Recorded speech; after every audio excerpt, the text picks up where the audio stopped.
Hello mga kamanggagawa. Siwan sa paggawa nga pala.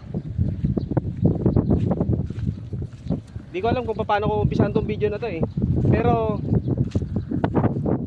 pabayaan nyo muna akong introduce ko yung sarili ko sa inyo. Ako si Marshall Dennis Laude.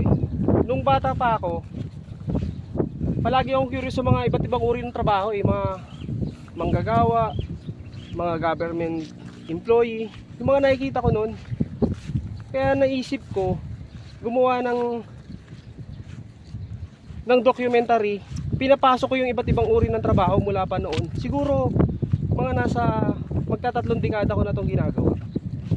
Sama na rin yung mga pamapasura ko nung bata ako sa iba't ibang uri ng mga trabaho na ginawa ko noon.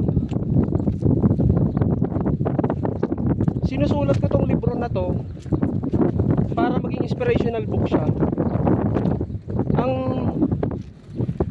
Ang gusto ko ipahiwatig dito sa libro na to ay maging patas lagi tayo sa pagtatrabaho natin. Lagi natin piliin maging mabuti sa kapwa natin, saka sa mundo natin. Yung libro na sinusulat ko, gusto ko sanang ibebenta siya para pagdating ng kung marami akong maibenta, itutulong ko siya sa mga street children. Kasi noon, naging street children din ako eh. Hindi ko lang alam kung paano ko siya uumpisahan, pero kung gusto nyong panoorin yung channel ko sa YouTube to,